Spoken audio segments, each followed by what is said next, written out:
La providencia del Tribunal Superior de Medellín, por medio de la cual negó la incorporación a los beneficios de justicia y paz de unos delincuentes paramilitares que se lo solicitaban, ha sacudido la conciencia nacional. Y ha sacudido la conciencia nacional por muchas razones, y la primera de ellas es porque no se trata de una providencia judicial sensu stricto, es decir, de una providencia que se someta a las reglas fundamentales del derecho procesal, definiendo quiénes son las partes, cuáles son sus derechos, qué capacidad tienen para la prueba y para la contradicción de las que se hayan allegado en su contra, en fin, para la defensa de los postulados fundamentales que integran los derechos humanos según la Constitución colombiana en cuanto se refieren a los procesos penales. Por la otra, porque es una historia sorprendente y una historia que viene en contravía de lo que los colombianos sabemos desde hace mucho tiempo y de lo que la lógica indica. Pero no vamos a hacer discursos sobre este particular sin tener a la vista y ante la observación de ustedes, queridos oyentes, lo que dice exactamente el tribunal, para que no entremos en una batalla de retórica contra retórica. Leamos textualmente lo que dice un documento que proviene del Tribunal Superior de Medellín, Relatoría Sala de Justicia y Paz. Entonces, en un capítulo que se llama Reconstrucción de la Verdad Histórica, porque aquí están reconstruyendo la verdad histórica, es decir, no están haciendo un proceso sensu stricto, como hemos dicho, sino reconstruyendo la verdad a juicio del magistrado ponente, el señor Pinilla Cogollo. Del origen y desarrollo de las fuerzas paramilitares, por supuesto. El surgimiento y expansión de los grupos paramilitares, estamos leyendo y seguiremos leyendo textualmente, a diferencia de lo que se ha sostenido en muchos sectores, no obedece a la ausencia del Estado. Por el contrario, nacieron y crecieron allí donde había presencia del Estado y de las fuerzas militares y de la mano de éstas.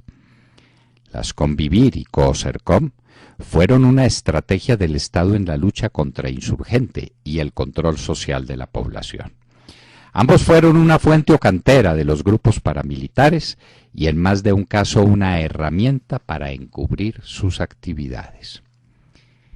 De la vinculación de la fuerza pública con las autodefensas y grupos paramilitares, seguimos leyendo textualmente. La promoción, organización y apoyo de las Convivir y los paramilitares no fue la conducta de algunos sectores o miembros aislados de las fuerzas militares, y en especial del Ejército Nacional, como quizá pudo ser en sus comienzos. Con el tiempo se convirtió en una política trazada, auspiciada o permitida y facilitada desde los altos mandos de las fuerzas militares. Todo ello demuestra la estrecha relación entre el ejército, las Convivir y los grupos paramilitares, y la identidad de sus fines y objetivos, e indica que hubo una política de guerra sucia para combatir a los grupos insurgentes, a los disidentes políticos y a ciertos movimientos y líderes sociales. En ese proceso participaron amplios sectores de las clases dirigentes, la empresa privada y el narcotráfico, en una asociación o alianza criminal de intereses, objetivos, recursos y medios que los hace responsables. De la participación de los sectores económicos. Los empresarios privados de muy distintos sectores, industriales, ganaderos, comerciantes, mineros, bananeros, etc., y en muy distintos niveles, promovieron y financiaron las Convivir y los grupos paramilitares. Detrás de estos estuvieron también amplios sectores del narcotráfico. De la relación del Estado con el paramilitarismo. No solo el ejército estuvo vinculado, sino que el Estado sabía de su existencia y de la vinculación de los altos mandos militares a estos desde 1983, y lo supo durante los largos años de su funcionamiento, pues así lo están revelando los informes del DAS de 1989 y la Comisión Interamericana de Derechos Humanos del 14 de octubre de 1993, antes de que se iniciara su proceso de expansión por todo el país. Las Convivir y los grupos paramilitares, aunque contaron con su apoyo, actuaron paralelamente al Estado o a un lado de éste. Cerramos comillas, hasta aquí la lectura de un texto. De manera pues que estamos ante una visión de la historia que coincide exactamente con la que proponen las FARC. Miren ustedes que en todo este relato dramático de la responsabilidad de todo el mundo en la conformación y la operación de los grupos paramilitares no hay una sola referencia a las FARC, ninguna. Las FARC no existen y por el contrario lo que había era Estado y fuerzas militares creando a los grupos paramilitares para atacar la insurgencia, pero vaya, si no existía, pero para atacar también los grupos sociales inconformes con el establecimiento. En otras palabras dicho, pero con toda claridad expresado. Este pues no es un ataque como se quiere hacer pensar exclusivamente contra el presidente Uribe. Ya miraremos cómo es el último de los atacados y el que tiene menores razones para estar preocupado con la providencia. Esto es todo el Estado colombiano desde 1983.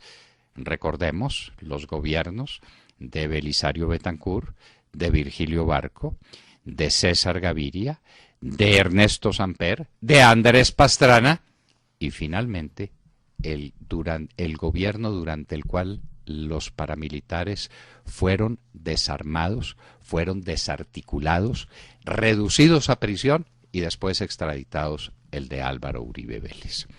Así pues que fue una política de Estado y fue una política dirigida por las fuerzas militares. Los paramilitares crecieron de la mano de estos y no se trató de una acción ocasional y coyuntural de algunos militares, sino de una política de fondo de las fuerzas militares, que entraron en coparticipación necesaria y fundamental con el sector privado de la economía, de todas las especies, los industriales, los comerciantes, los agricultores, todo el sector privado está manchado con la creación y el funcionamiento de las fuerzas paramilitares. Eso es lo que dice el Tribunal Superior de Medellín.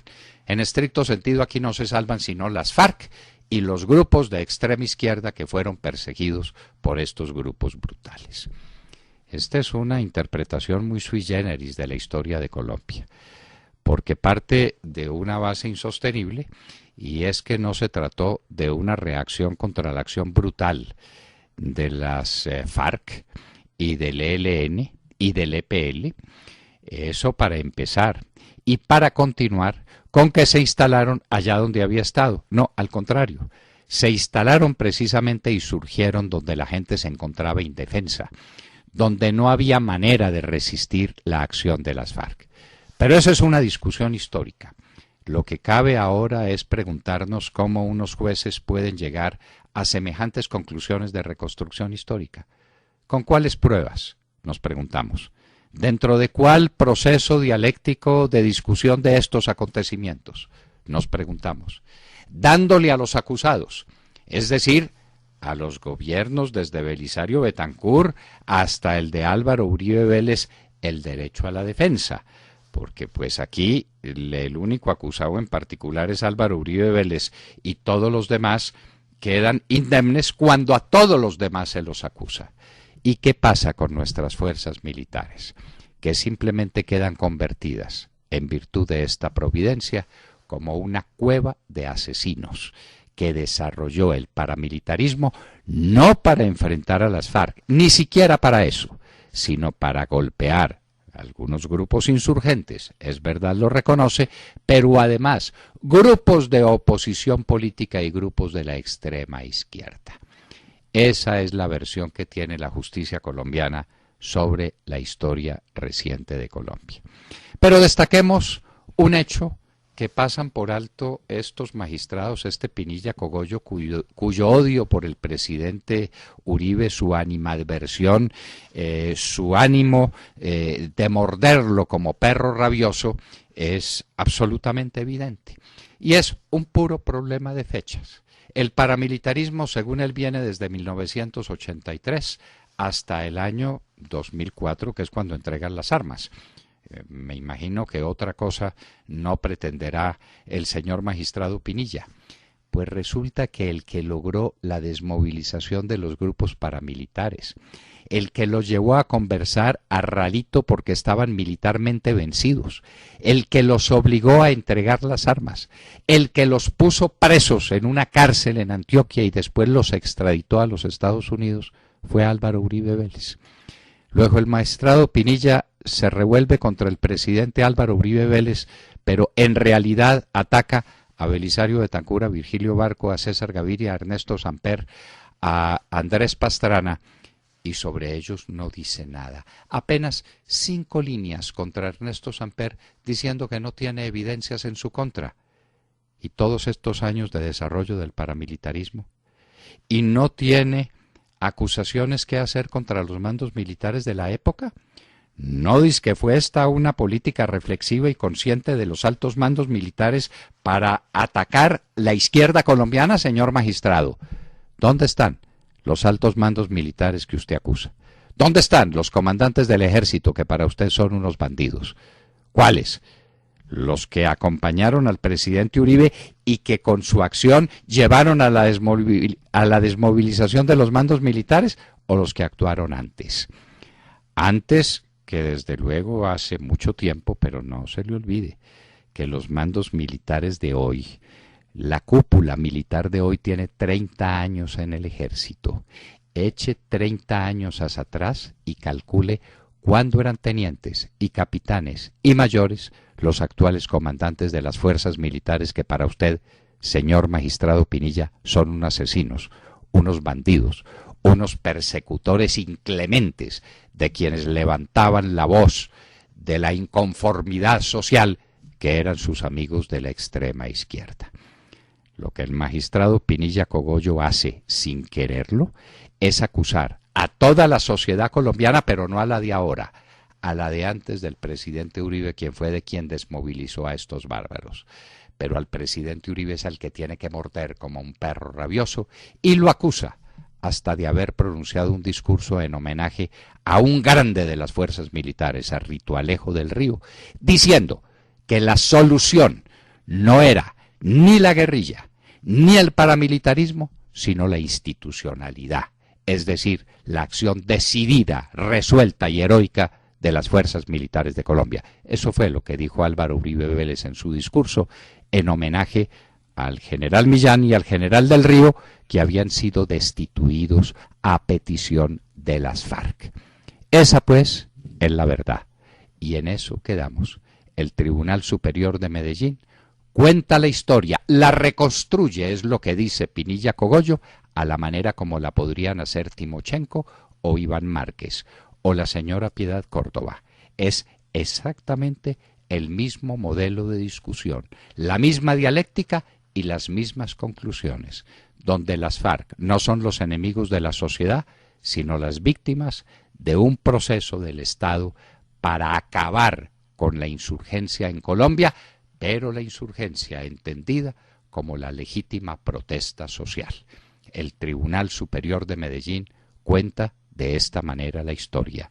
Lo grave es que lo hace como juez y que compulsa unas copias acusando al que no es, acusando al que desmovilizó a los paramilitares, al que los venció y al que los tiene presos en cárceles de los Estados Unidos, ladrando ellos sí como perros rabiosos de la ira por haber sido castigados cuando pretendían la impunidad como la pretenden ahora las FARC.